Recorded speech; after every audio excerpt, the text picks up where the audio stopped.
Welcome to another series of stair building educational videos. Let's go ahead and jump right into it. In this video, I will provide you with a couple of different framing methods that can be used to frame a stair landing that will have a wall underneath it like this one and attached to either one wall or to a corner wall. And this is probably going to be the most common, and that will be where you have a rim joist and you're going to nail into the joist. And if you're using 1.5" construction standard lumber like we're using 2x6 here in the video, then you can probably get away with using 16D nails. And those nails will be used for everything except for the joist hangers most of the time. And in our next example, we are going to have two walls that form a corner, and in this situation the landing will be built basically the same, except you're going to be able to nail this joist to the wall framing, and you will even be able to attach the end of the joist here by using a angled nailing pattern like this one, where the angled nail can go through the joist and then through the other joist and then into the wall framing stud. And of course, if you are using a nailing gun, that's going to be quite easy to do. Next up, let's take a look at the inverted or concealed hanger like we have here. And this is a hanger that does not have flanges on the outside, but has them located on the inside, as you can see here when we take out the joist. So not a bad idea to use something like this, better than nothing.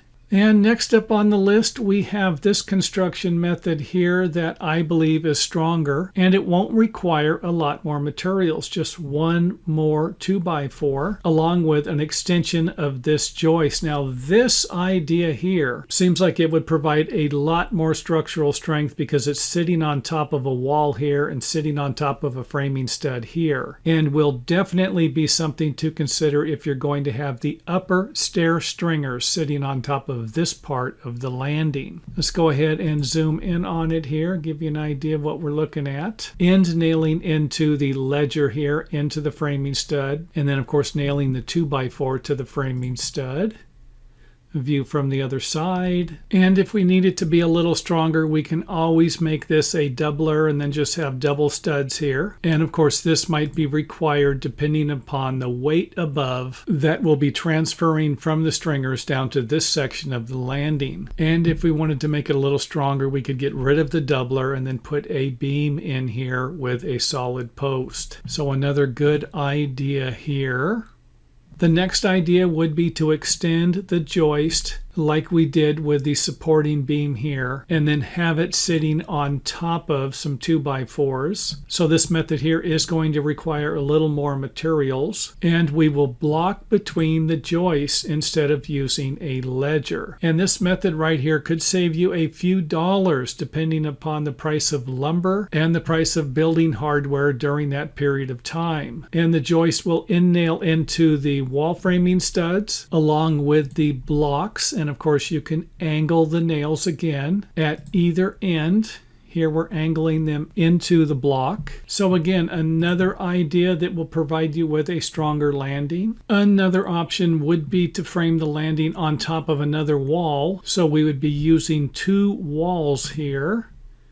View from the other side, and this would provide you with a sturdy landing, no doubt about it, because we don't have to worry about any hangers loosening up over time. And in our last example, we're going to move the wall and put it on top of the framing plate here so that we won't be using as much lumber. And I would strongly suggest to run at least one of the framing plates all the way through to the next stud to give you a little more support to prevent the wall here from leaning either in or out. But again, this is just another option. You don't have to do it. Just make sure that this is braced and structurally supported so it is not going to move while you're building the stairs. So again, another good idea. And then you would install the sheathing and then just build a wall on top of the landing. And this method here might provide you with, and in my opinion, it would be difficult to figure out if this method is stronger than the previous method because of the way it ties into the wall framing. And even though it might look awesome, I could still see some problems when building the wall on this side and keeping everything straight. I mean, I could just see this right here being built out a little bit, or maybe in about a 1/4 inch, and creating problems for the drywall. But again, that's going to depend upon how much time you spend making sure that this is straight. And something like this could take a little longer to build, meaning that it's going to cost more in labor, and it might be cheaper to just build another wall like this one and put it next to this wall. So with that said, we are at the end of the video. If you learned something, make sure that you hit the thumbs up button. And for those of you who are looking for more information about building any type of stairs, make sure that you visit our website and check out some of our books. In this video, I will provide you with a couple of ideas on how you can create a better connection for your stair stringers if you have a situation like this, and how you can make a repair if you have a situation like this and the stair stringers have cracked or separated from the 4x4, and it's usually not going to be uncommon. If you drive a nail in on each side like this, if you toe nail into the stringer at about the same point on both sides, it's not going to be difficult to imagine this section of the stair stringer chipping off, especially if the grain of the wood is going in this direction. And for those of you who might not understand what I'm talking about, it would be something like this. And of course, if this is the only connection point for the stair stringer to the 4x4, then the stringer would settle down or move down a little bit and separate from the bottom of the 4x4. And of course, this could create a extremely dangerous stairway to walk up and down, because this section of the stairway would be moving, and as it moves, it could put pressure on this stair stringer. And if for whatever reason this one separated, then you would only have one stair stringer holding everything up, and if that one actually separated, then the entire stairway would collapse. So how do we fix something like this? You can do it simply by adding a couple of blocks like this to the floor framing and using a variety of different types of building hardware, screws or nails, to add additional structural reinforcement. And I'm kind of just throwing out a couple of different ideas. You could always use some type of framing hardware like this bracket, to where you might be able to install a lag screw or maybe even a carriage bolt in here, and then install some lag screws or carriage bolts or regular bolts with nuts and washers that would run all the way through and connect the stair stringer to the block. However, I just wouldn't recommend installing too many bolts into a 4x4 like this one, because that could structurally weaken that particular piece of lumber. And another idea would be to use a smaller piece of lumber and maybe another framing anchor. And if you could access the other side, you could always end nail into the block without using any framing hardware.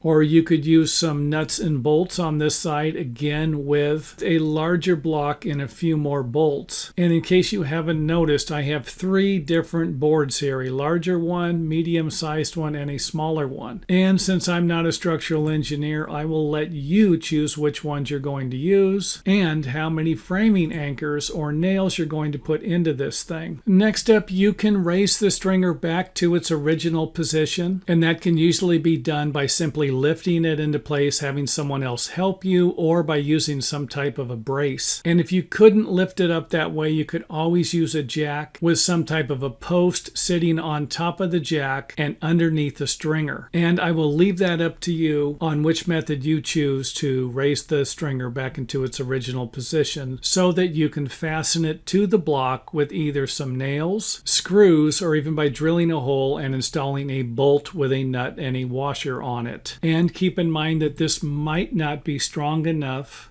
And if you're looking for something a little stronger, then you might need to install another floor joist. And in this case, we're installing a doubler or 2 joist, and then we're going to be cutting the stringers so that they can attach to the double joist and provide us with a better structural connection.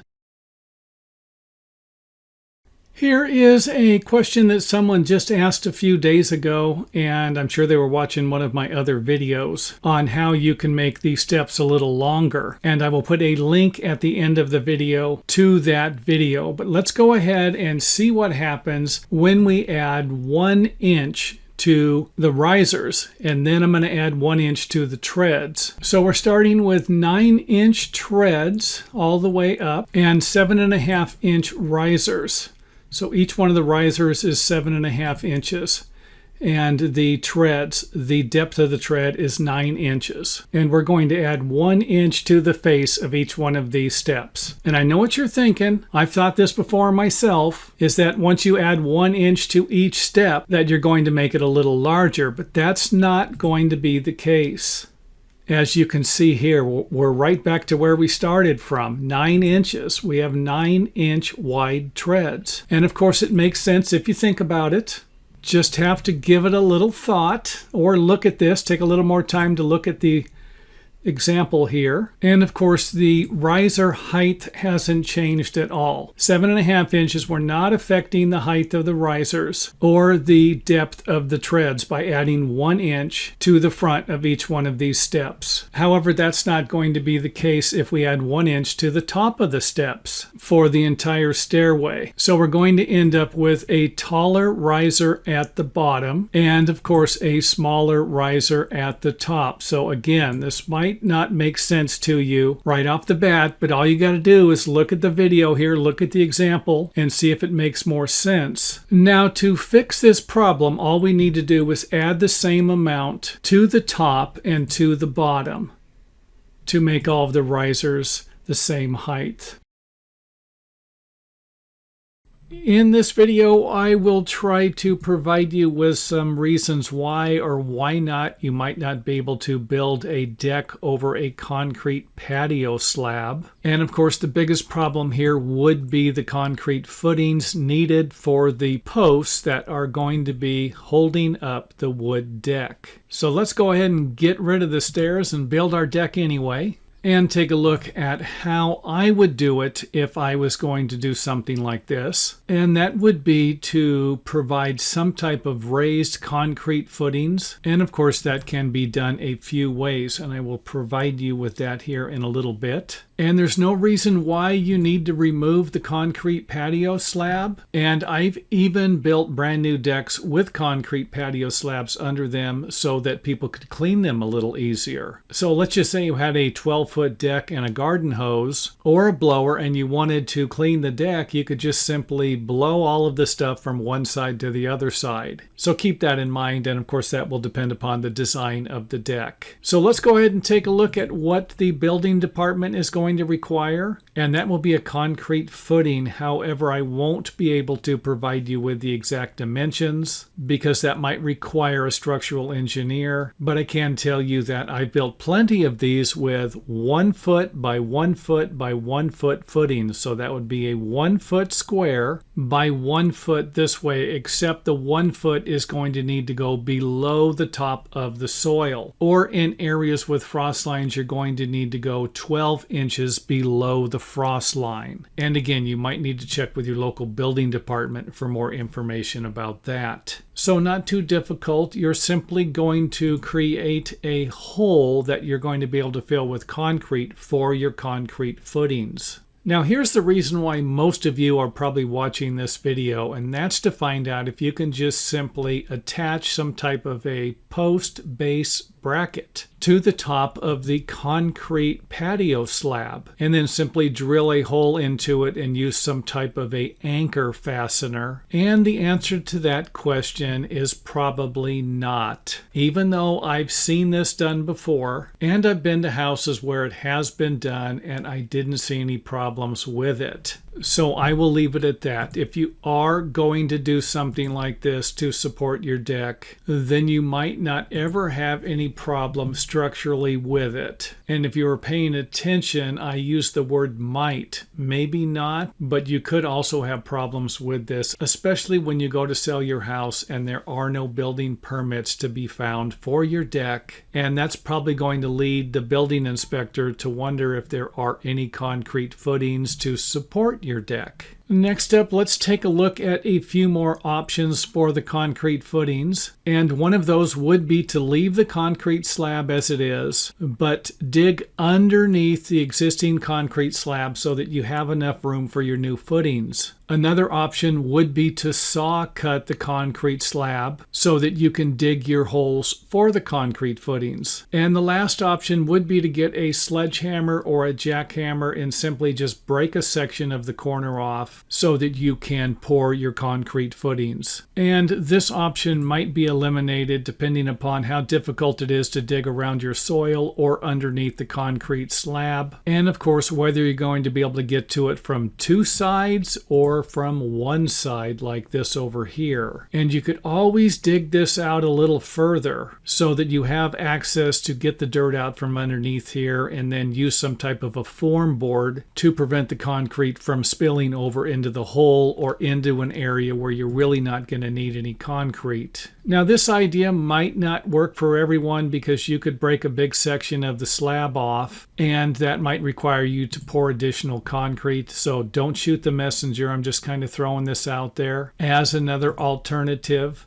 And of course the square hole here, depending upon the location of where the footing is going to be located. For example, in this situation here, it's not located near the edge. Therefore, you wouldn't want to just take a sledgehammer and just beat a big section of the patio slab out. However, I will leave that up to you because it's going to provide you with another option, whether you rent or use a concrete saw or a sledgehammer. And of course, by doing this, you're going to be able to use the hardware that sets in the concrete. And this is going to provide you with a better structural connection. And it's always going to be good to make sure that the hardware is up at least 1/4 of an inch above the concrete slab.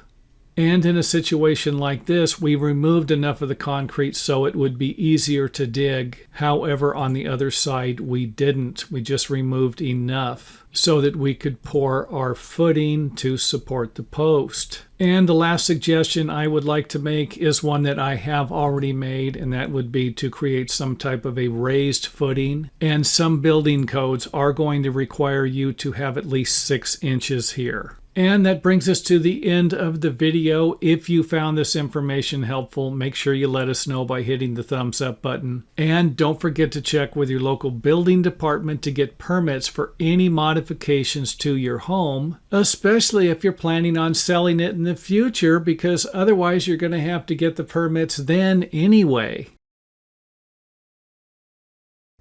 In this video, I am going to provide you with some of the problems I ran into when calling for a framing inspection. And one of those things will be the fact that you are not ready for the inspection. Now, don't be confused with a roof sheathing inspection. You don't need to call for a framing inspection if you're not ready, but if you want to cover the house with your roofing paper, then you can call for a roof sheathing inspection. But you can't call for a framing inspection unless all of your windows are in, the fireplace in this case, along with the plumbing, electrical, heating, and air conditioning ducts, and even the exterior doors. And there's a reason why I put this at the front of the video, and that's because I think it's the most important tip I could provide you with in this video. Next on the list, make sure that the plumbers, electricians, or the heating and air conditioning folks haven't drilled any oversized holes or cut any notches in any of the structural lumber that could create a problem for the framing inspection.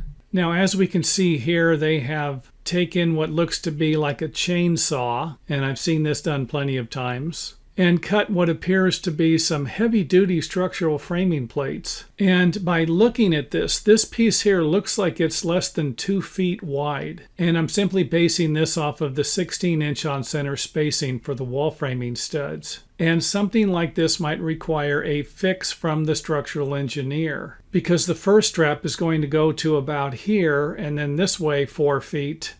And then you're not going to be able to get something from here going this way. So this might require a 6-foot strap. However, I wouldn't want to be the person who nailed the strap on and then had to remove it and then possibly remove some of the framing because it's all split And for some of you, you're probably even thinking, well, why not put a 4-foot strap on this side and then go to the other side of the wall and then put a 4-foot strap on the other side? And to that, I would say clever. But what if the engineer doesn't want that many nails in this section of the wall framing? So again, something to think about before you call for the framing inspection. Next up on the list would be to take the building plans and go around the entire project to make sure that the correct building hardware was used and installed correctly. And for whatever reason, I have a hard time believing that this strap right here was going to work because it's a thinner strap than I'm used to seeing coming off of a 3x plate. And I'm even going to speculate that this strap, even if it was approved, should have been used to connect the two top plates together or moved up.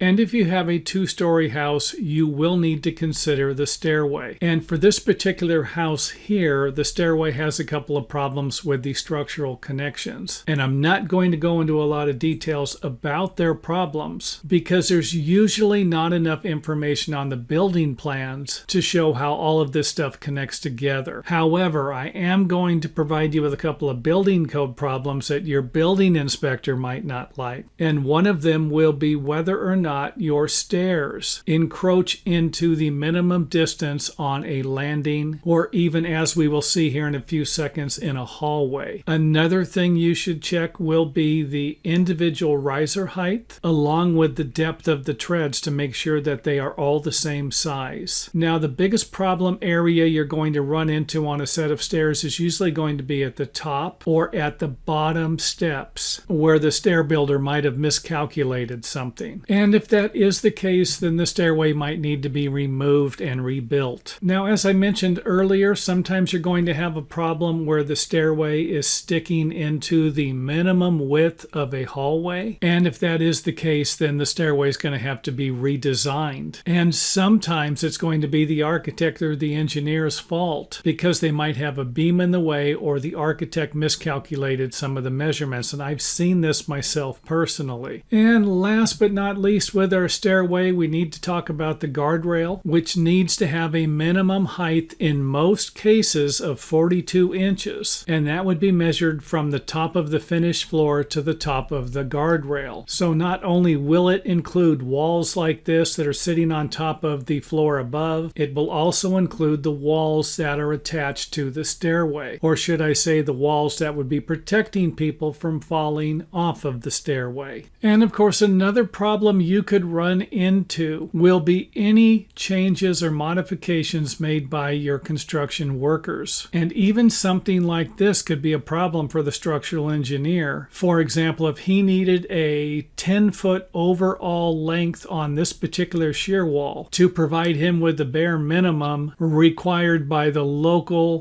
building department, and you move it 2 inches in or 1.5 inches, then it could be a problem. I'm not suggesting it is going to be a problem, but these are problems that you need to be aware of. And trust me, I've seen plenty of them that have created plenty of problems for the building inspectors. Even something like this, where the structural engineer drew these pieces of building hardware in, and of course they needed to be installed, and somehow created a problem for the stair builder. And I don't think something like this is going to be difficult to fix. However, it might require what I'm going to talk about next, and this is going to depend upon the building inspector, or the mood of the building inspector, or whether the building inspector likes you or not. The fact that they might require some type of paperwork with a stamp on it from the structural engineer for any changes from any modifications or alterations that a construction worker might have made that isn't already on the building plans. Like this toilet here, where it looked like it was in the way of the double joist, and you can see here where the layout marks are on the glue lam beam. So at one time the double joist went through and connected to the beam, but now we'll definitely need the approval of a structural engineer and a detailed drawing of how to make this repair. And for those of you wondering just exactly how big of a deal something like this is, well, I can tell you from experience that it's usually going to cost somebody a lot of money, and in some cases it can hold the job up. I remember one time working on a project where my dad was building a custom home next to another framing contractor who was building another home, and all of a sudden we didn't see any more work going on. And one day I decided to go over there and just kind of look around and notice that they had notched a glue lam beam for a gas pipe. And then within a few weeks we found out why nobody was working on that job, and I'm guessing it took about a month before people started working on that project again.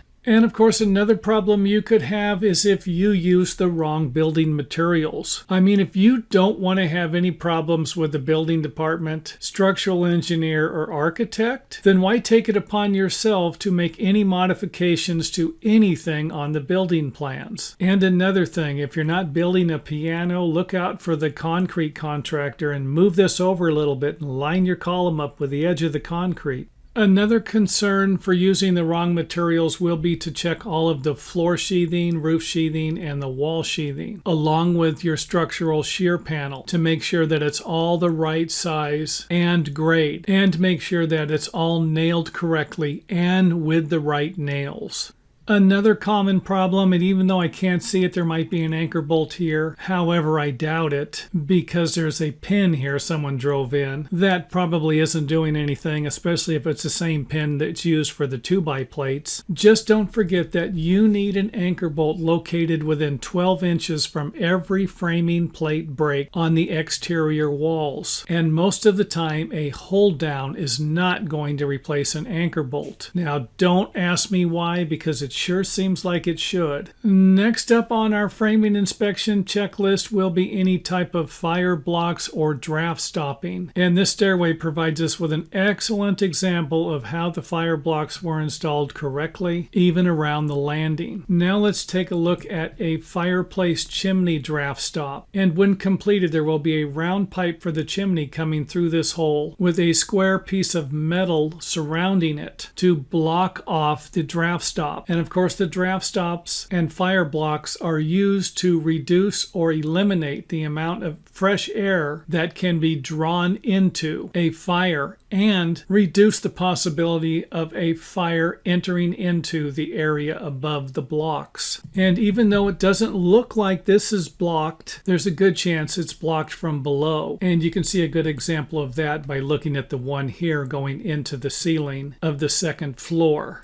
Another problem you could run into, and these aren't always going to be easy to find if you don't know a lot about construction, because it might not always be on the building plans. However, if your building inspector does know a little bit about construction, then it could be a big problem. And that, of course, would be any structural load-bearing beams that are going to be transferring weight from above to the wall framing. Might require more than one trimmer on each side, or even a 4x4 post. And on this particular project, I found about 4 problems like this. And even though this might not be a problem, it seems to be a bigger problem when you have a girder truss sitting over a window or a door header that might be a 4x6 when it really needs to be a 4x12 or larger. So girder trusses are definitely things to look out for whenever you see them sitting over any type of an opening. And of course, the last tip I want to provide you with to keep everyone safe will be to clean up the job site. And I'm not about to suggest this will always help with your inspection, but it's something I made a habit of doing after working for a contractor who swore up and down that it did make a difference.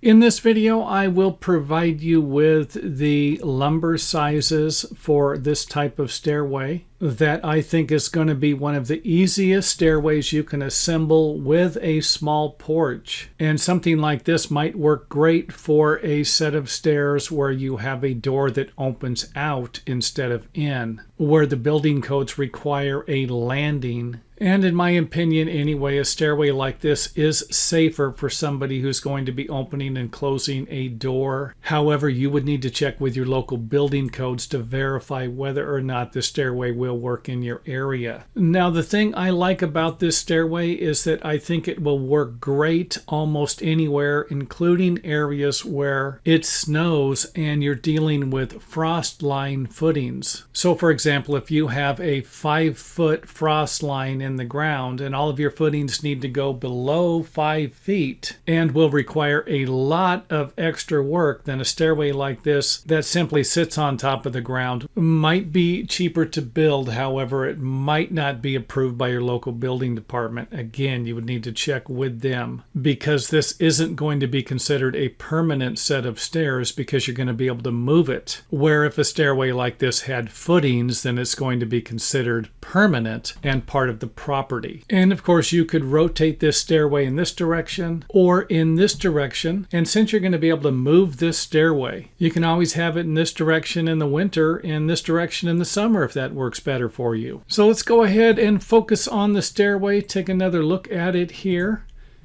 give you an idea of what it's going to look like when it's done. And I don't imagine this thing is going to weigh very much either. And the thing I like about it is that if the bottom board rots because it's going to be in contact with the ground, then it can easily be replaced if you use screws or some of the building hardware that I'm going to show you here in a few seconds. So let's go ahead and take the stairway apart.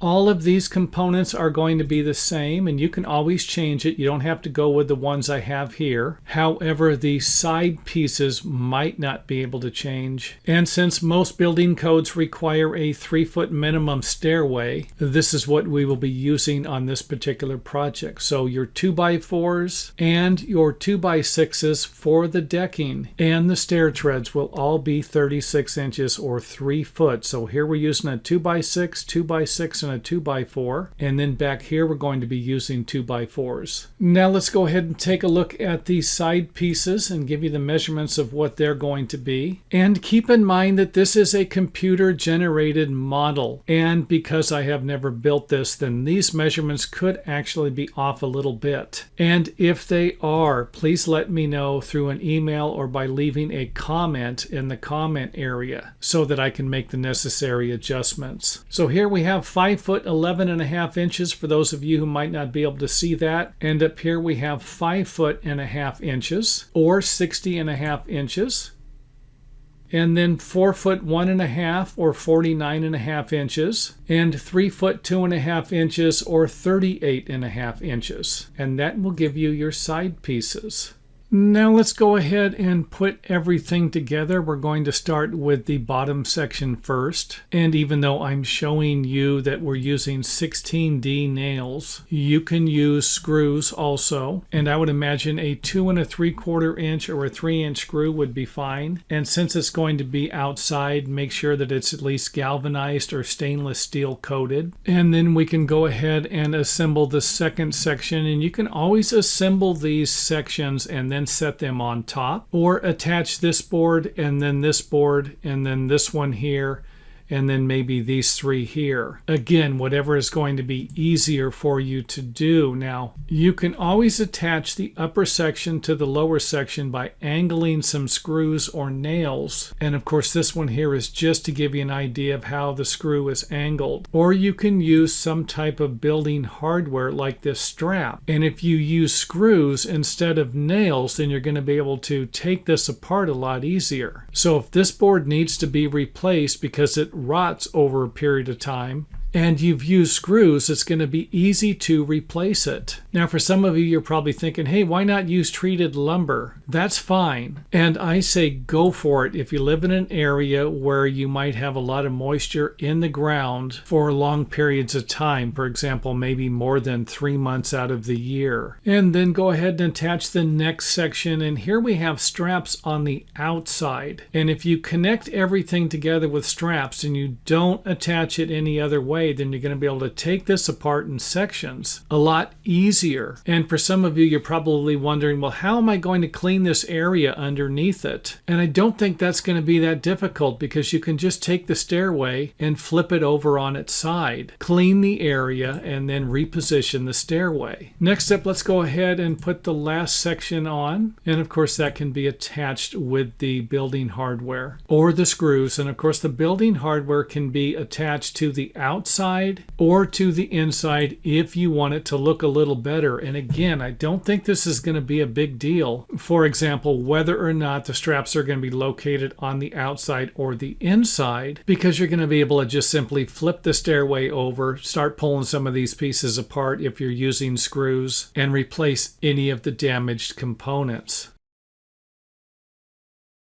In this video, I will try and provide you with at least 2 methods that you might be able to use if you have a stairway in a tight space. And this would include all stairs that would have a small step and a tall riser, making it difficult to walk up and down. So let's go ahead and get started with the first problem you're going to run into, and that would be the fact that the stairs cannot be any longer at the bottom. And that would also apply to the top also. You might have a doorway in the way, you might have a major beam that's coming through in the floor framing, and of course there's probably a good reason why the stairs were designed and built that way to begin with. And I also need to point out that this is the absolute most common question asked on my website and on the YouTube channel also. So the first suggestion I'm going to make will be to build a landing at the bottom of the stairway. And this probably isn't going to be the most popular suggestion,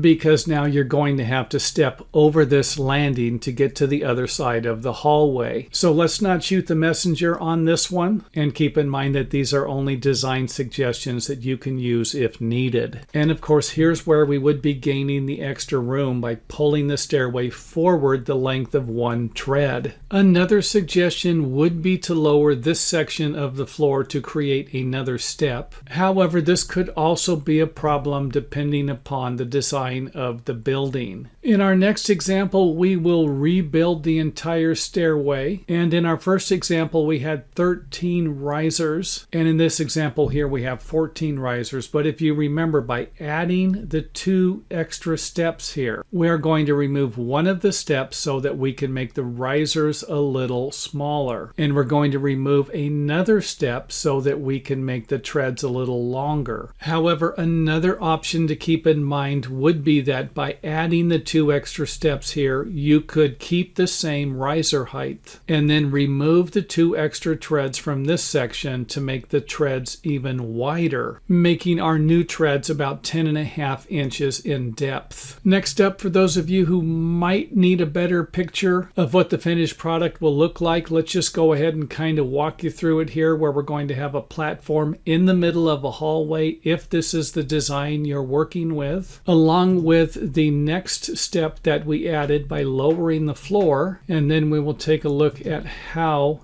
the step will affect the upper room on either side. And of course, you would need to check with your local building department to see if you could even do this. Now, I couldn't find anything that said you couldn't do something like this as long as the door opens in. So keep that in mind before you make any modifications to your building. And again, this would be a choice you would have to make if you're not currently happy with the design of your stairs. And of course, you would have another option of remodeling the upper floor if that would at all be possible. I mean, keep in mind that most of the problems with stairs that are in tight spaces will be the fact that most of the other rooms in the house will also be smaller, which would make it difficult to remodel any part of the house without removing rooms. And I doubt if you're going to want to take a 3-bedroom house and turn it into a 1-bedroom house just because you're not currently happy with the design of the stairway. Over the years of making videos, I've received quite a few different comments from overly aggressive individuals who don't want to pay for building permits. And I can't argue with them because sometimes these building permits and the fees are ridiculous. For example, one time I remember working on a project in a wealthy neighborhood, and we were installing siding on the front of the house. And for whatever reason, the person I was working for forgot to get building permits to remove and replace the windows. So keep in mind that we're already on the project. The building inspector is not going to have to do any additional work. However, one day the building inspector drove by and seen us replacing the windows and somehow pulled out one of his portable computers and found out that we didn't have permits to replace the windows. So the original permit was for about $1,200 if I remember correctly. And to replace the windows was going to be another $600. Now I do remember that number because I just couldn't believe the amount of money that this homeowner had to spend to replace the siding and a few windows. So if you're one of those people who have went down and purchased a building permit before and think that the prices for these permits are ridiculously out of control, then maybe by building a non-permanent structure like a wood frame deck that is not going to have any concrete footings and will not be attached to your house with a ledger might just save you a few $1,000s. So let's go ahead and get started with our deck here that is not going to be permanently attached to the property by using some type of concrete footings or even a ledger to attach it to the building, because it's going to be sitting directly on the ground. And of course, that's the key reason why you wouldn't need a building permit, because this would be a deck that you could assemble and take apart. So this isn't going to work for a large deck that's going to be about 4 or 5 feet off the ground. It's meant more to be for a small deck that you can sit on the ground and maybe have 1 or 2 steps going up to it. And another thing, I'm not going to provide you with step-by-step instructions on how to assemble this deck, but I am going to provide you with some information on some of the lumber you could use, like for example, a piece of ground-rated pressure-treated lumber, or a piece of lumber that isn't going to deteriorate faster than another piece of lumber. And you could always use smaller or larger pieces of lumber, or have a smaller piece of lumber on the bottom that is going to be pressure treated, and then use a larger piece on the top, or even multiple larger pieces if you need a little more height. And of course, you could attach these pieces together with some type of building hardware, like a strap and some screws. And you could even rotate everything so that the decking can run in the opposite direction. And providing you with another method of construction, you could always rotate this back 90 degrees if you want the decking to go in the opposite direction, or the direction previously shown in the video. And of course, here we just have some beams sitting on top of the ground-rated pressure-treated lumber. Another thing to consider would be whether or not termites are a problem in your area, because most building codes require a 6-inch minimum distance between the ground and construction standard lumber. And this is a problem that could easily be solved by using a 4x6 or a 4x8. And I'm not going to suggest that the ground-rated pressure-treated lumber is going to be termite resistant either. But again, that's going to be another thing to think about. And we can also add to the list that you need to think about how you're going to construct this deck so that it can be adjusted or repaired as easily as possible. And another thing you might need to do will be to bury part of the pressure-treated lumber in the ground, or use a system that's going to use smaller beams. And something like this might require more structural supporting beams running in both directions, like we're looking at in this picture, spread out to support the span of the beams if you need to reduce their size. And again, this is just another method I'm suggesting. And for the grand finale in this video, a method that might provide you with a stronger foundation and a way to prevent moisture from accumulating at the bottom of the lumber. And that would be by building some type of a frame around the deck and then filling it with gravel, and then using the gravel to support your structural beams. I would also suggest to avoid placing anything next to the building. And with these types of framing methods, I don't see why you would need to place anything up against the original building. And the reason for that would be to prevent any moisture from being trapped in this area over a long period of time and eventually creating problems for the building. And another thing you might consider doing will be to drill some type of drainage holes through the frame so that if you do have a lot of water getting into this area, that it can drain out instead of being trapped in this area. And another thing you could always do would be to fill this area with gravel and then avoid using the frame. And again, I will leave that up to you which method you choose to use. And even though I have provided you with pressure treated lumber throughout the entire project, it's not going to be necessary all of the time, and you will be able to use construction standard lumber, especially in areas that have drier climates. And if you are in a drier climate, you might be able to use construction standard lumber throughout the entire project, especially if you're going to be using gravel. And remember, this is a non-permanent structure, and non-permanent structures might not require a building permit.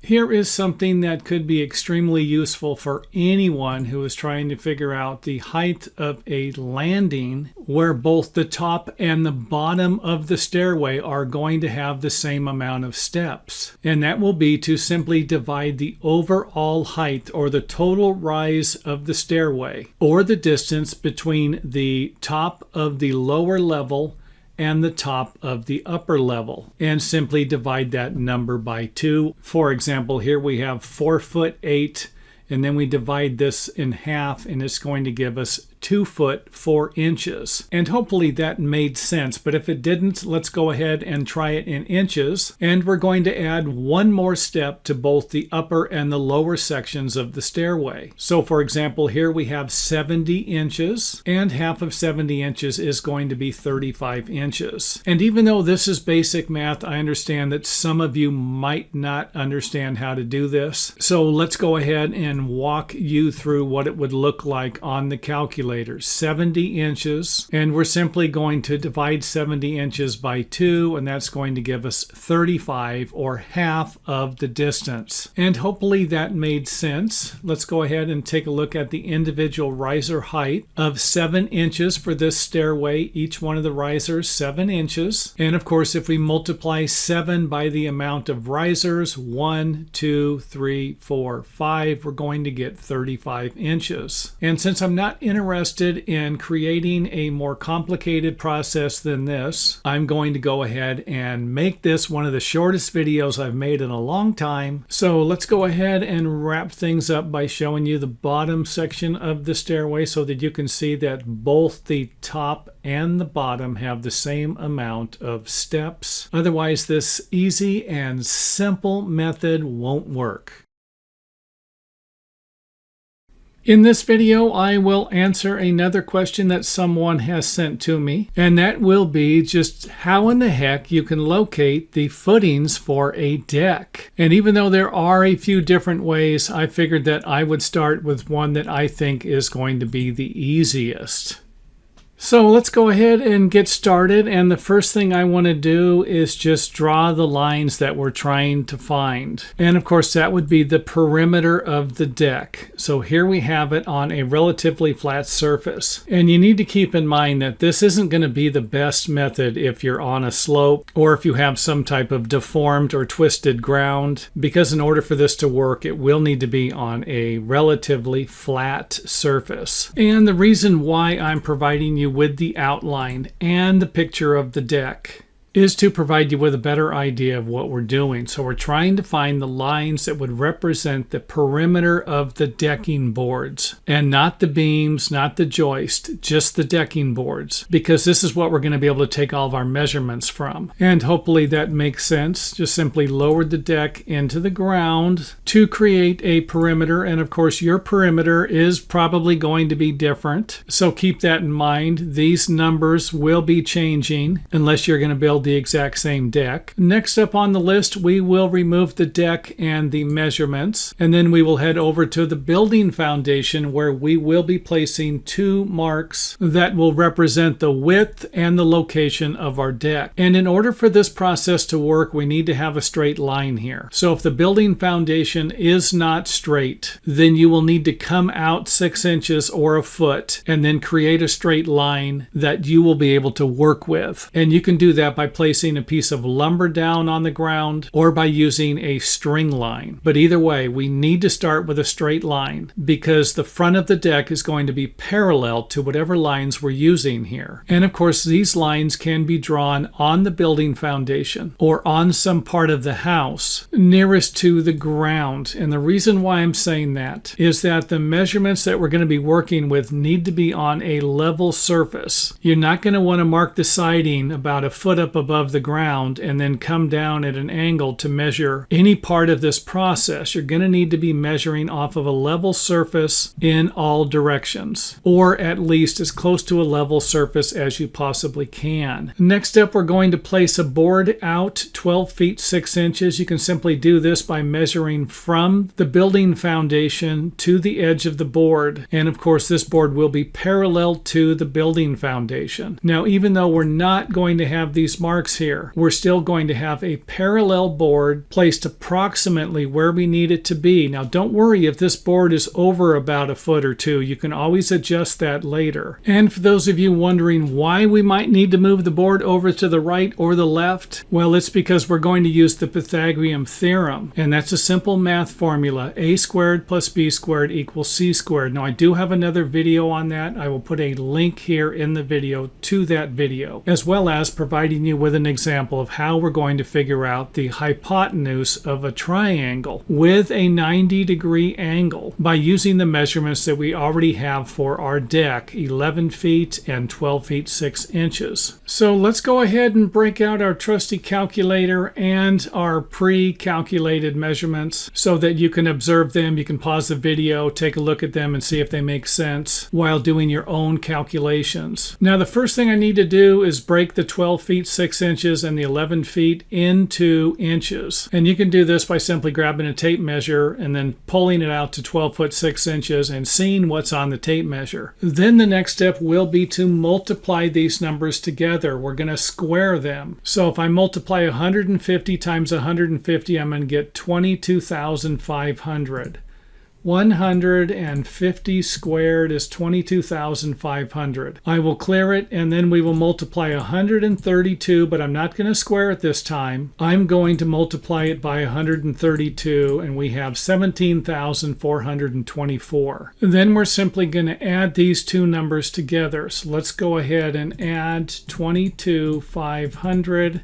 Brings us 39,924. Then we're simply going to get the square root of that number. And you can do that by pushing this button right here. And you can see that I rounded up the number from here. Since this number is above 5, I just simply rounded it up to a 1. That's where we got 199 inches, 0.81. And if I convert 0.81 to a fraction, it will end up somewhere around 13/16, which will be helpful when we're working with a tape measure. And of course, this measurement here converted to feet would be 16 feet 7 3/16 inches. And that, my friends, is the length of this line right here that we can use to find the intersection point for our square deck platform. And that can simply be done by having somebody hold the end of the tape measure next to the mark on the foundation wall, while you come over here with the other end of the tape measure and then move it along the board until the number you're looking for lines up with the edge of the board. Then you're simply going to mark it at that point. And it doesn't get much simpler than that.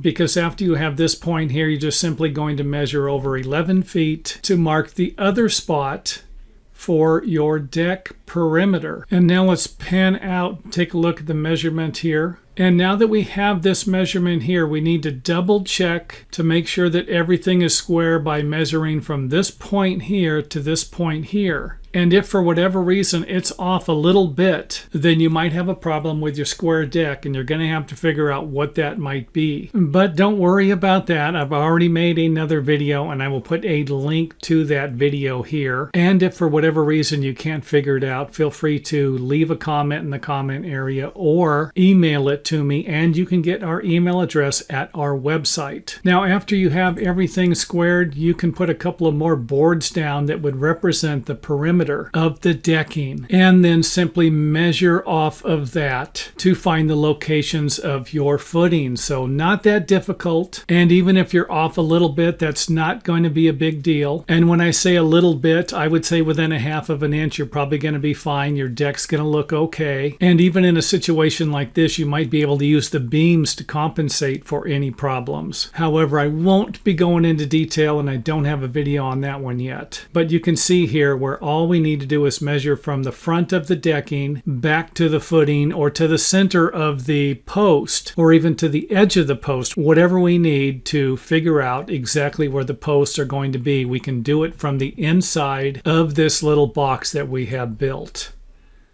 And of course, you're going to want to move the footings away a little bit from the edge of the concrete foundation, because the concrete footings might be in this area. Not going to be all the time, but they might be sticking out into this area, making it difficult for you to install your footing. So that will be another problem that I'm not covering in this video. But for those of you wondering why I moved it back here a little bit, that's the reason why. And of course, the deck joist will cantilever without a problem to cover this area in the back and to cover this area in the front. And with that said, you now have another tool for your tool chest to help you find any part located within or outside of the perimeter lines you can use to build a square deck. In this video, I am going to provide you with something that I don't see a lot of people doing, but hopefully after you watch this video, you will start doing it. And that will be using your pattern that you cut. And you're not always going to be able to lay everything out to where you're going to miss all of the knots or the lumber imperfections with your stair stringer pattern. But again, there's a way around that also, because if you have a pile of lumber, all you need to do is select the best board out of all of them for your pattern. But this isn't always going to be the case if you have only 3 boards to pick from, because that's all you ordered with your lumber load. And of course, if you're hand selecting the lumber, then pick the best pieces of lumber you can find at the lumber yard for your stair stringers. Now, you're not going to have any problem with clear lumber or premium select lumber that doesn't have very many knots in it, or the knots are very small. However, that's not going to be the case if you have a piece of lumber that has cracks on the end and even a few knots. And for those of you who are not familiar with building stairs, what we usually do is cut one stair stringer. We lay it out, we cut it, we double check all the measurements, and then we use it as a pattern. We put it on top of our next piece of lumber and then just simply draw all of the lines that we need to cut all the way around the stringer, remove the pattern, and then cut this piece out. And then we will have 3 or 4, however many stringers we need to build our stairs. Now, this is something I see a lot of people doing, and that's either they order the smallest pieces of lumber they can to save money or maximize profits, or you are not worried about this breaking. And again, it's not going to be the end of the world if you have a crack that runs up here, and after you cut the stringer, you cut the notches out for your stair stringer, this section breaks off. You can usually just grab some nails or screws and then refasten it, connect it back together. So that is not going to be the end of the world if that does happen most of the time. But that's not the reason why I'm making the video. I'm making the video to provide you with a few ideas you can use to avoid that problem. However, by moving it over a little bit to avoid most of the cracks, you can end up with some problems with the knots. and knots on the corner can break off and of course be difficult to nail through. And the main area you are not going to want to have any knots will be at the bottom or the top where you need to connect it to the other framing members. So what do? It's nice to buy at least 2 foot longer lumber than you're actually going to need, so you have some room to move the stringer back a little bit in either direction to avoid as many knots or cracks as you possibly can. And this is going to be a bigger problem with bigger knots. However, that will not be your last option because you can always flip the board over, flip it upside down, and then try moving the stringer to a desired location to where you can miss most of the knots. Now, I also need to point out that this is not going to be the best location for a big knot, and you might need to move the stringer over a little bit to locate the knot in a section of the stringer where you're going to have more lumber. And this could even be a bigger problem if you have longer treads and taller risers. And hopefully that makes sense. This is a bad area and this is a good area. And you can always move it a little bit in either direction, be right next to the knot, or even come in a little into the knot if you need to avoid other knots. However, this is not going to work all the time. You are going to come to a piece of lumber every once in a while that you are not going to be able to work with. And in my opinion, I wouldn't use it if you didn't have to. And I will end the video at that because I do understand sometimes people are going to order 4 pieces of lumber and they could simply use the worst stair stringer in a place where it will be structurally secured next to a framing wall or sitting on top of a wall somehow to where these knots are not going to be a problem.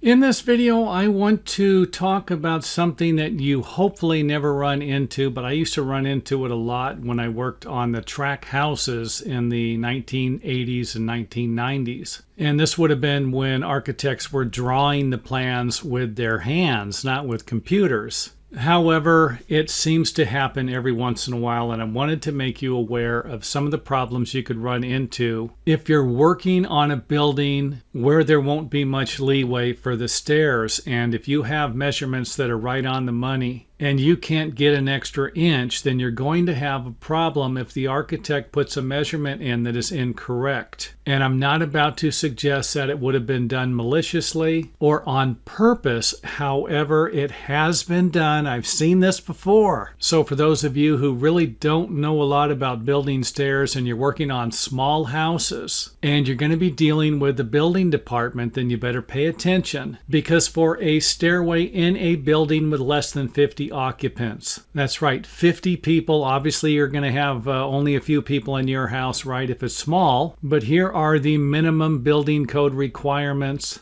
for that type of stairway. And that's going to be 3 foot for the landing, 3 foot for the width of the stairway, and usually going to be 10 inches for the stair treads. But, and this is very important, you will need to check with your local building department to verify those measurements, because your building department might have a 9-inch minimum distance for the stair treads instead of a 10-inch minimum distance. So with that information, you can see here where we are at the bare minimum for this particular stairway. And since all of these measurements here are right on the money, we can get a pretty good idea that this is going to work out. However, this is not going to be the case if you have a smaller measurement here than it should be. So for those of you who are paying attention, you're going to need to double check all of the measurements in between the wall framing and have a pretty good idea what those measurements are going to be after the stairway is finished. Now, this is where it gets tricky because some building inspectors are going to be looking for finished measurements. For example, up here you might not have a problem, because if they put a 1/2 inch sheet of drywall here and then add 3/4 of an inch in carpeting or wood flooring, then you're not going to have a problem. But that's not going to be the case down here when you add a 1/2 inch of drywall and then come over here and then add 3/4 of an inch of carpeting or finished flooring. So if you are looking for finished measurements, then something like this might need to be be a little wider. Next up, let's go ahead and take a look at what the stairway might look like if you build it this way, or even this way where you split the difference in the landing. Or in some cases, you might try to outfox the building inspector by giving them the 3 feet on the bottom and then giving them the 3 feet on the top, but taking it out of the treads. And of course, to make up the 2 inches, you will end up with 9 stair treads at 9.77 inches or 9